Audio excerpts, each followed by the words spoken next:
Howdy, folks.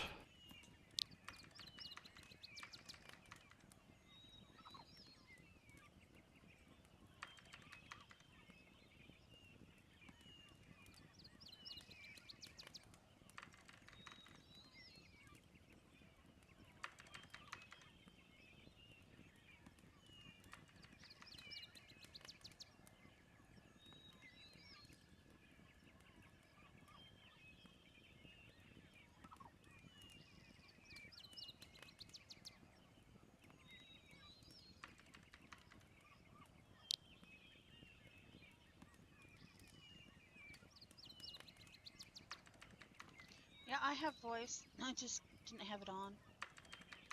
Okay, cool. Just want to make sure it was working.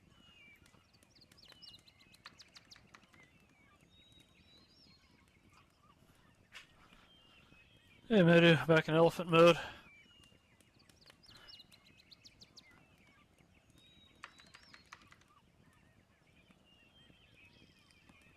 How's the new content creation stuff going? You've been working on some Bento human stuff recently.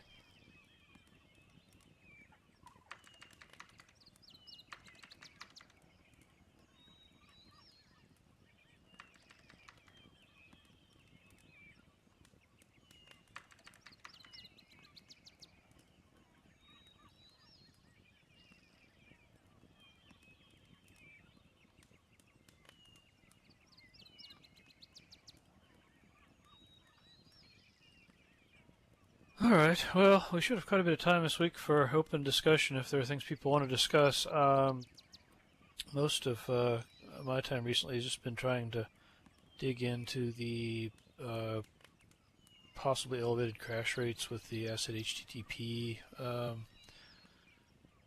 RC build. Found a couple of bugs that are worth fixing, and we just shipped out an update this afternoon.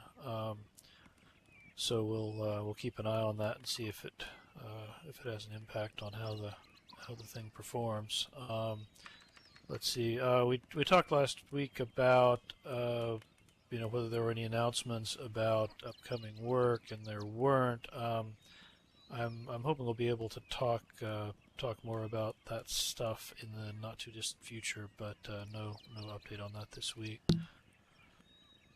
Things are happening behind the scenes.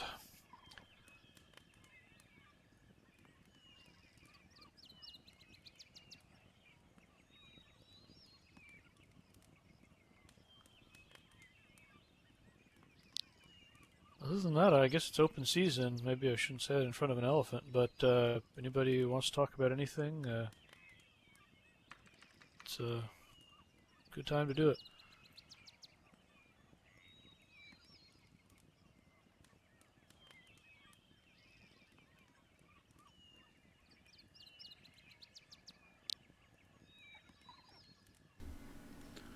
I was had a I have people come to me all the time asking questions, of course, but the idea of my nunchucks or like a rope in your hand or something like that, it might just be possible. I might figure out a way to do it to keep it in your hand and maybe even have physics on the rope.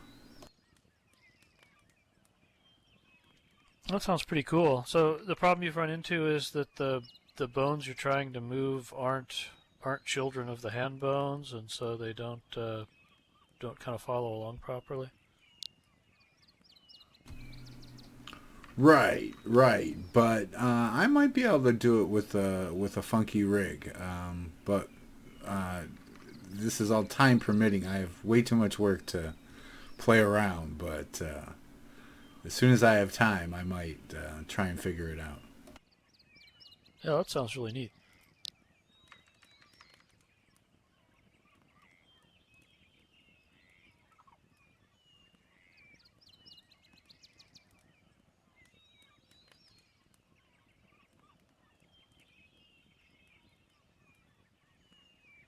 And I suppose anytime you've got you're animating everything at once, you can control all the bones. I guess the issue is if you're trying to move your your nunchucks or whatever kind of independently, right?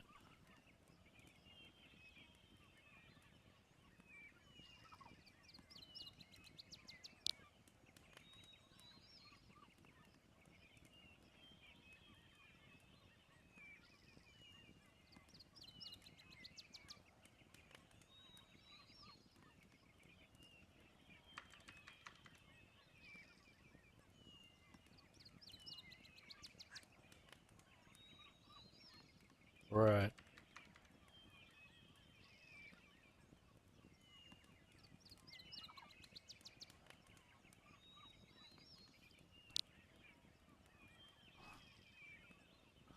Did someone say alpha cycling? I'm sorry, we don't use that kind of language in this group.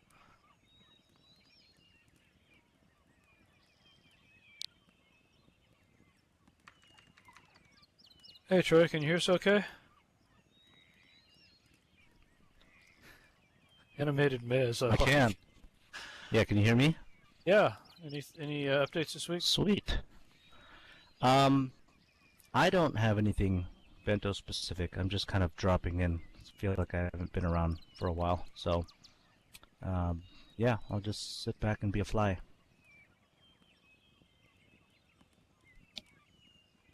All right. Well, we're just having open discussion. Not really a lot new in terms of announcements this week.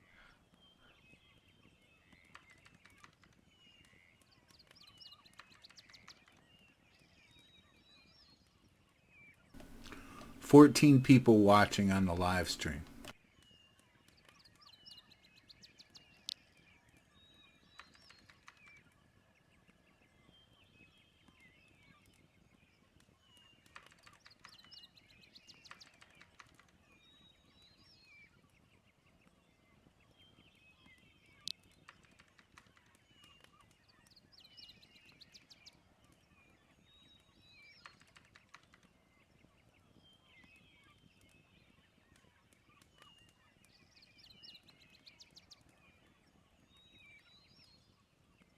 Cube Republic is asking about having two meshes in the same location and using an alpha texture as an overlay. I'm not quite sure what you mean by that. What are you doing with the alpha?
Oh, I see what you mean. Yeah, I guess I would say that that's probably a behavior of our current graphics pipeline, but it's not something that we officially promise is always going to happen. So if if your content is depending on that behavior, it's always possible something would happen to change it. Although I wouldn't expect anything to happen in the immediate future, since we're not really doing a lot of stuff with the graphics pipeline recently.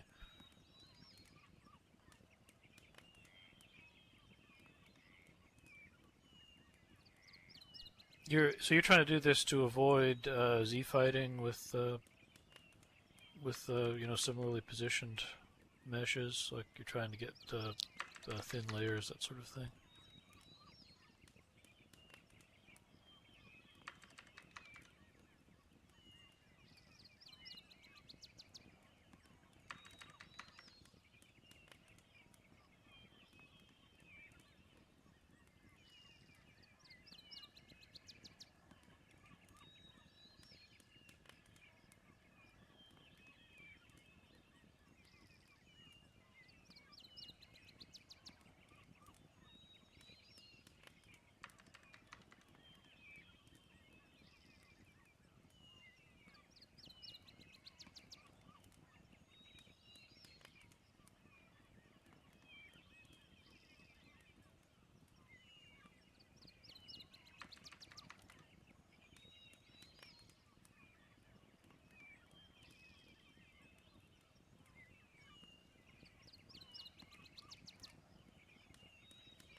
Yeah, I think this is something where the way that our current algorithm happens to work, in terms of what order it's doing the passes in or whatever.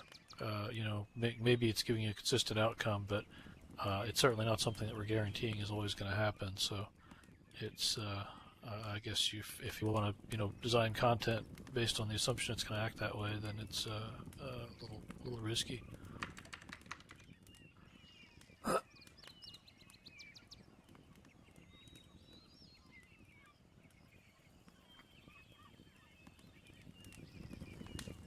Medu, you passed along a question. What's the rule of thumb when you have a one prim mesh and several faces? I guess I don't understand what the question is there.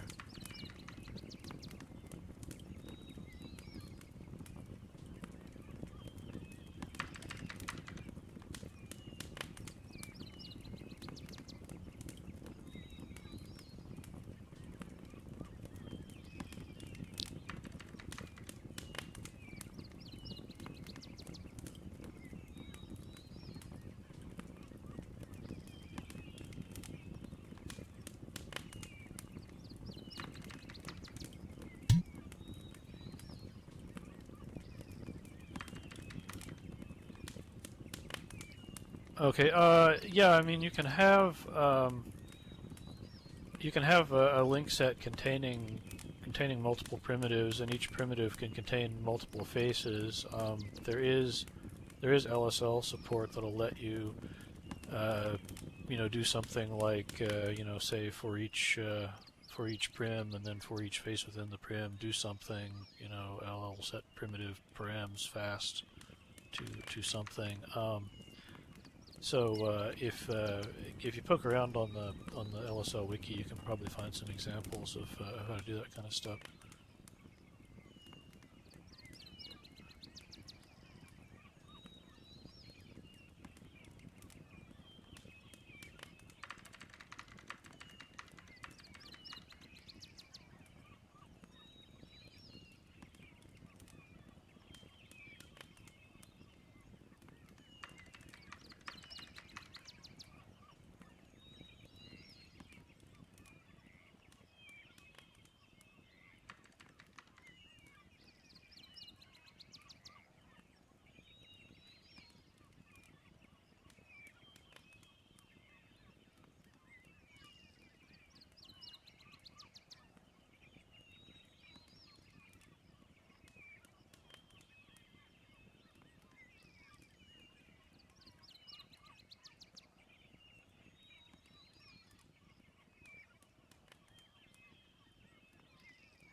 Lilith has a question about ALM. Feel free to post it whenever you're ready.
Apparently I can't res the cube. Let's see, it's not letting me do it either. If I go into God mode, I probably can, but it might be asking for trouble.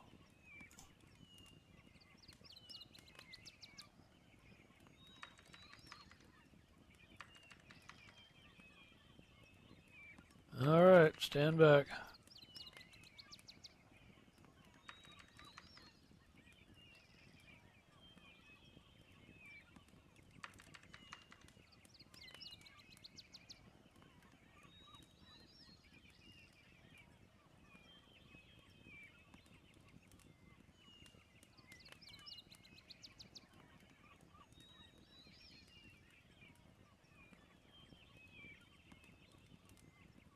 Alright, so tree looks like it comes through okay. So, what are we looking for here? The stuff at the base of the trunk is a separate layer that's got an alpha on it, so it comes out in front.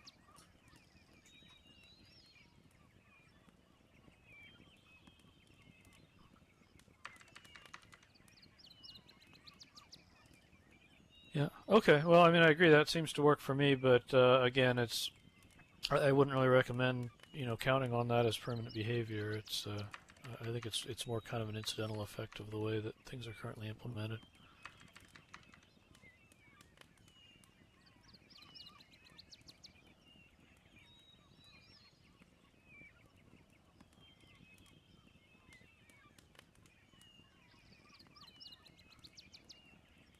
All right, so let's see. We had a question about wanting to support, support advanced lighting on lower-end machines. I think there are just limitations on what some of the machines are capable of supporting. And it's also true, although it may not be obvious sometimes, that the content in SL is especially demanding because it's not always constructed in the most efficient possible way. So it's hard to compare the behavior that you get rendering things in Second Life to what you would get in a game where everything is professionally designed and mesh models that have a million polygons don't exist. So I think that those are definitely going to be factors in the kinds of performance you're going to see. I guess we could say that in a sense, the behavior of low-end machines keeps getting better because the definition of low-end keeps changing. At this point, we've had GPUs out there that were fairly capable for many years. So even if you've got something that's it's a bit behind the curve, it may still be capable of doing some decent stuff. But of course, that doesn't actually make a particular machine work better.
Yeah, I guess the short answer is I'm not positive, how we decide which systems are compatible with ALM. It may partly just be based on uh, performance, or it may be based on, the actual feature set that the GL supports on that machine.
There's a question about something that had been accepted as a new feature on the Jira.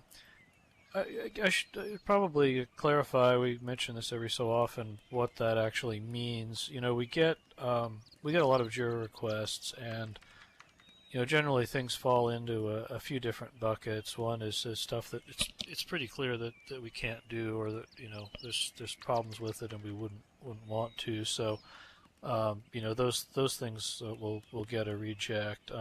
Sometimes it's a question of whether we think it's a good idea or not. Sometimes it's just a question of resources. It'd be way too hard, and we don't think the payoff would be there.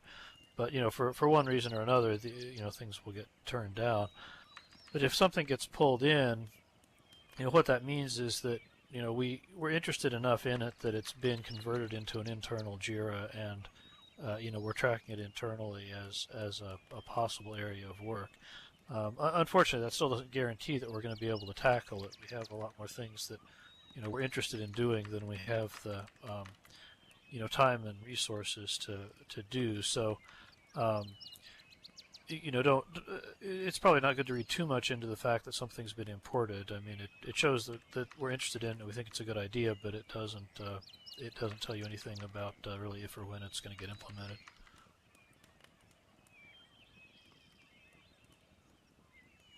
I'm not saying it's not going to get implemented either. It's just the facts of life that we have a whole lot more good ideas than we have time to implement them, and some stuff is going to get done, some of it isn't.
Maybe everybody needs to get a sign that they wear that's you know, shiny and normal mapped and says "Ask me about ALM" or something. Once upon a time, Torley was a good public educator. Just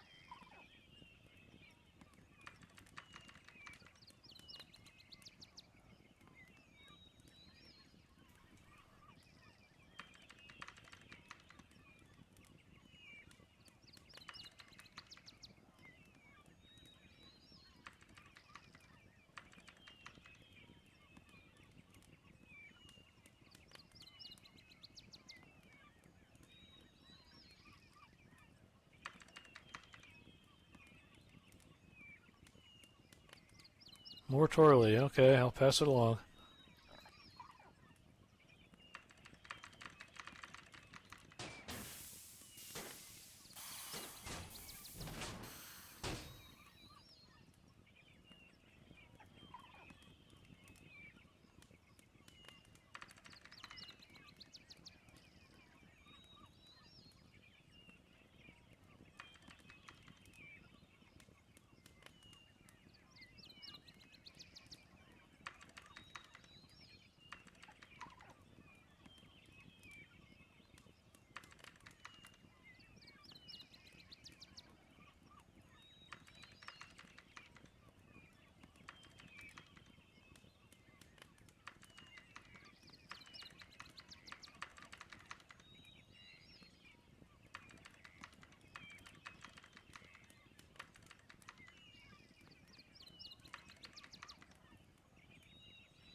Yeah. So yeah, I mean, it's an interesting question. How many people could use ALM, and how many people do use ALM? I personally don't have the numbers on either of those, and I don't recall seeing those numbers. If we have them, they're somewhere that I haven't run into them, which is also possible.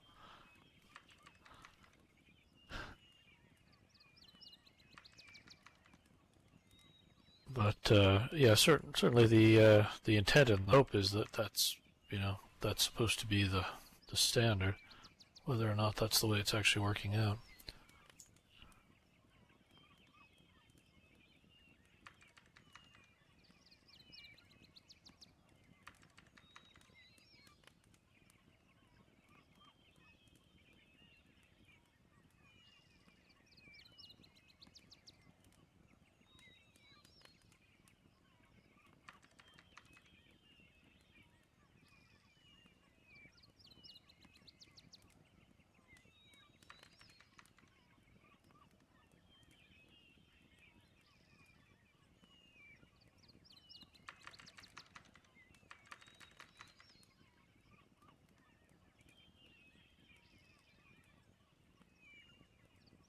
What is the default? Is it off by default, or is it on or off based on your graphics settings, whether you're considered to be an ultra or whatever? Okay. Yeah. So I mean, I think that's about the best we can do. It may be that we should be tweaking the settings on that, but we kind of have to make the call based on the hardware. There's no point in trying to shove it onto someone who can't have a good experience with it.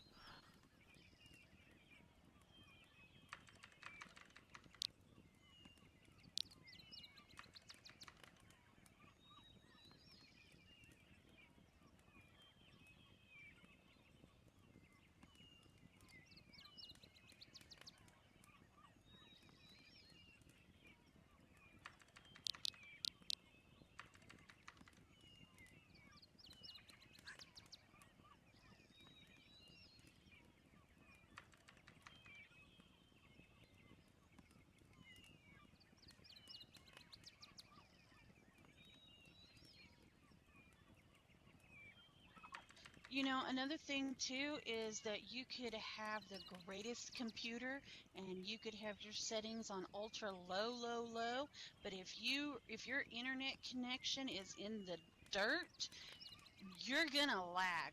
Period. I had a cat that ate my LAN cable down to almost half of a wire, and my I lagged and I had all kinds of crazy issues until I repaired that cable, and bam, everything worked. Was it a Cat 5? Yeah, no, that's a good point. It's there's a lot of different factors into how your performance goes.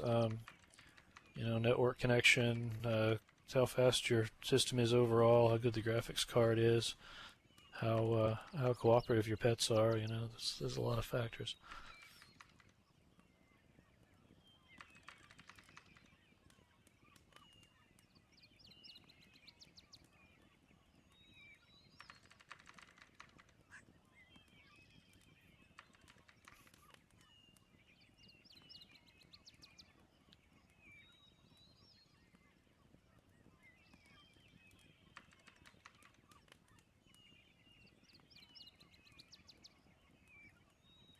Pre-built computers always cheat you in the RAM, always.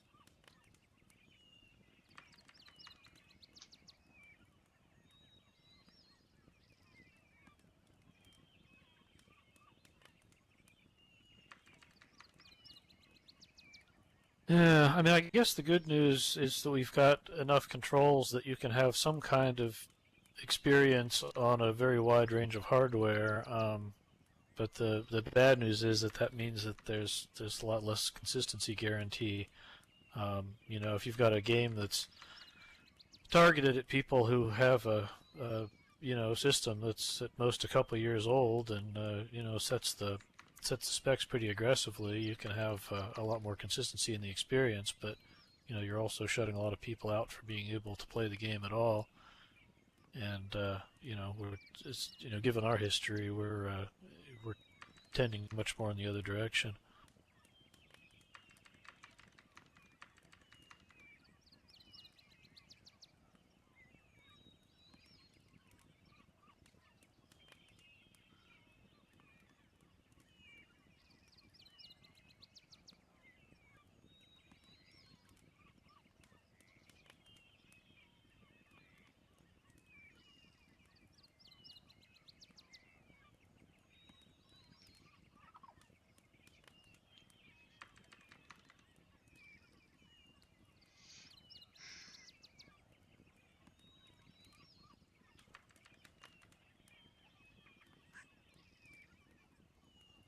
All right. Well, I don't want to discourage discussion of this topic if people are interested, but I'm not sure that we're really making any progress right now. Are there any other topics people want to talk about this meeting?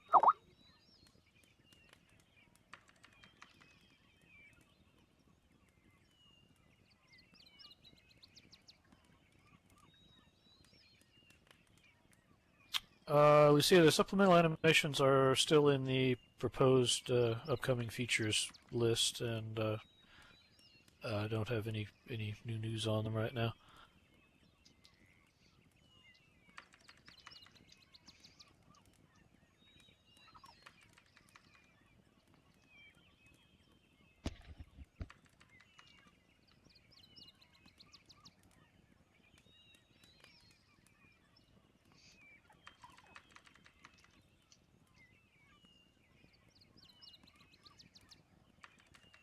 had a question about adding light maps or layerable textures on objects. I mean, those are both things that we've had requests for in the past. I suspect that they're going to fall under the same heading as a lot of the other stuff, in that it's something we'd like to have, but I can't promise anything about how soon it would be likely to happen. We've got an awful lot of other things in the same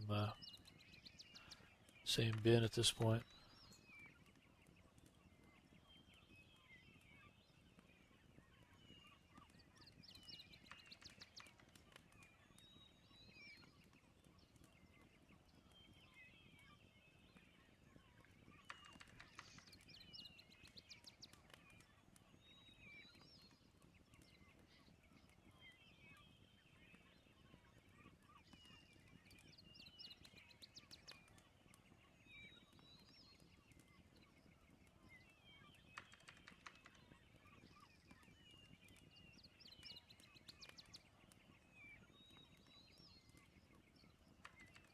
So what about flexing mesh?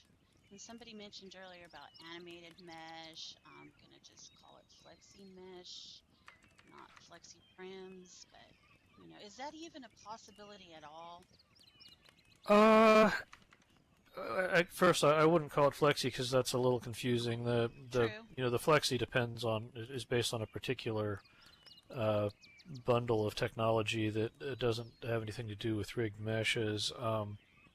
But yeah, we have talked about animated meshes or rigged objects or some terms like that. That's very much in the category of things we're looking at. It's not the stage where I can say we're definitely going to do it, but it's not all out of the question at this point, and I'll definitely keep you guys posted as we continue to look into that. Cool. I was just wondering if it was even a possibility. Yeah. Well, the short answer is that everything's possible if you have enough time. But in this case, obviously, we already have the technology for animating meshes in Second Life. It's just that they have to be attached to an avatar. So, to be able to animate a mesh without attaching it to an avatar, you'd need to be able to kind of concoct a fake avatar to provide the skeleton, and then animate using that. So it's it would be some work, but it's it seems like it would certainly be possible in principle to put the breadcrumbs together on that. I think there's definitely questions about performance impact as well. If people could make as many of those things as they want and fill the region up with them, I'm pretty sure that's going to affect your frame rate and system stability. So, in addition to just the technical question of can we do it, we'd kind of have to decide, what makes sense from a content complexity standpoint as well.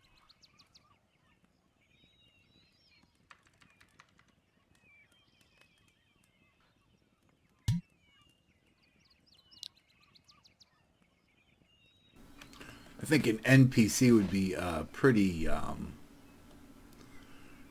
heavy, though. I think most things that I upload, if you looked at it, you just resed it on the land. Most avatars and stuff would be 30-40 prims each, so they'd be using quite a few prims to do these NPCs.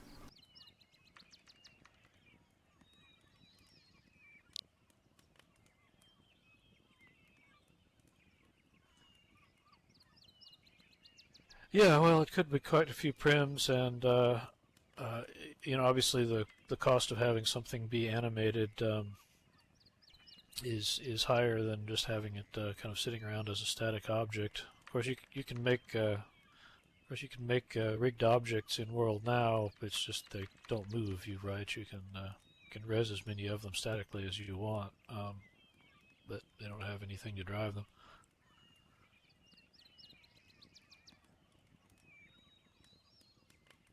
I'm sure if you could drive them, it would affect your performance numbers. Let's see. We had a question about anisotropic specularity. I don't, not that I know of. It's possible. There's been some requests for that somewhere along the line, but I haven't seen anything.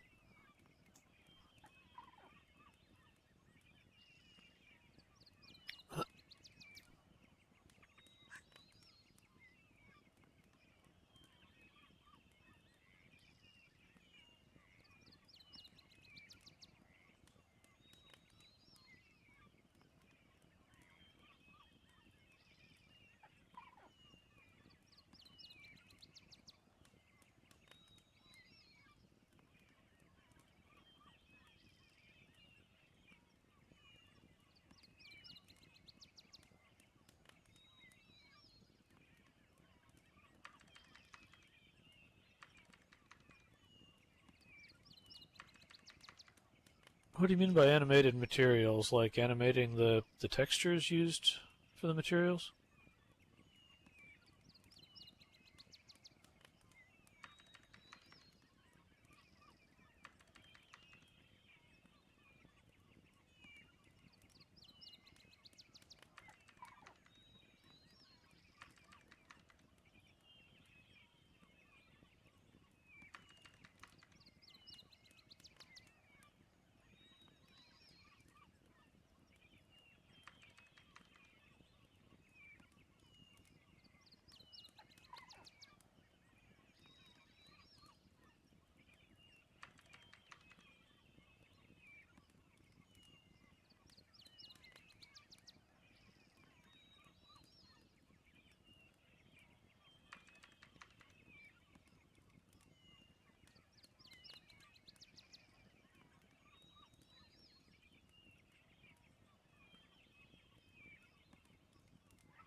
Oh, okay. Thanks for the link.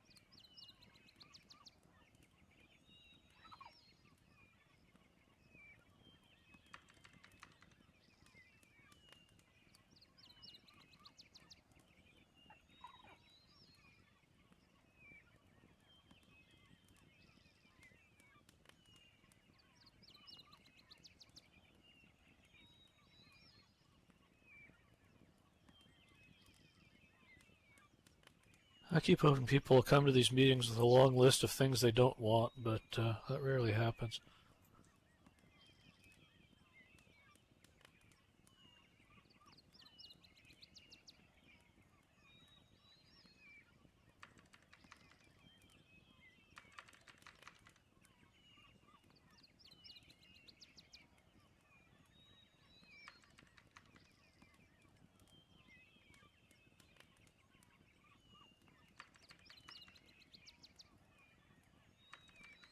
Minus lag. I see what you did there.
Substance Painter has all of that stuff.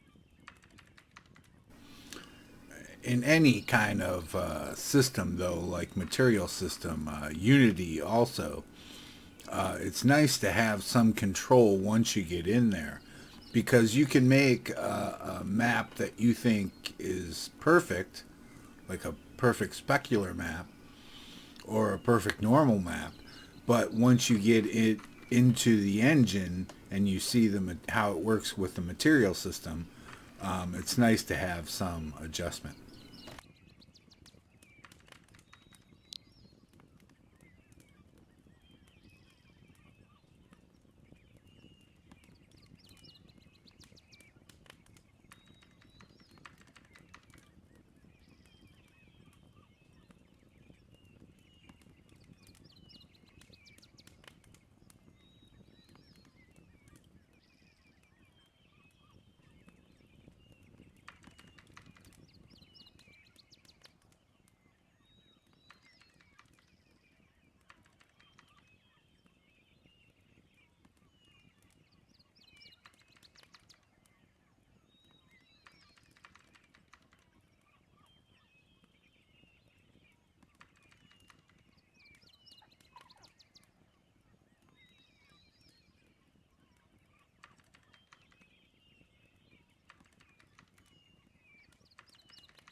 There's, well, no, there's not, is there? There's scripts for changing the glossiness or the specular of stuff, but not the normal. Sorry.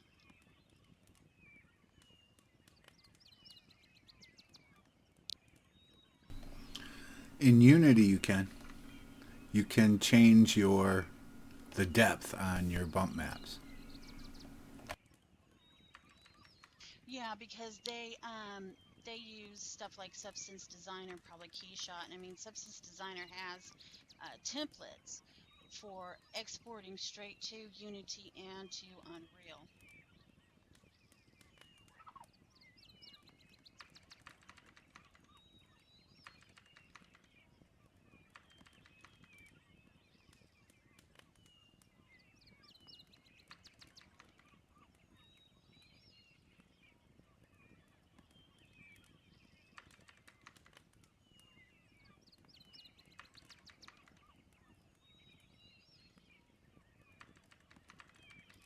Yes, Winlight.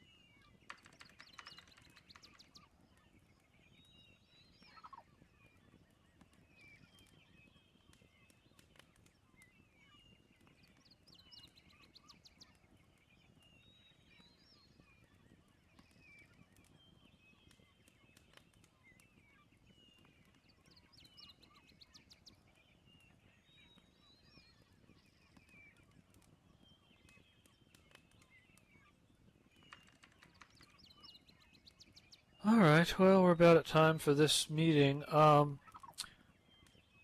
I should remind everybody we're not going to be meeting next week. There's a conflicting company meeting the first Thursday of the month, so I won't see people then. But in 2 weeks we can get together again and chat about the latest and greatest.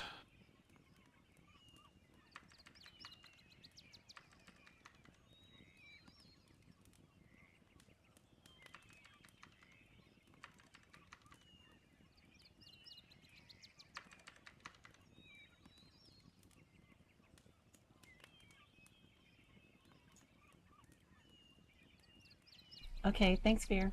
All right. Thanks, everybody. Well, happy modeling. See see you in a couple weeks.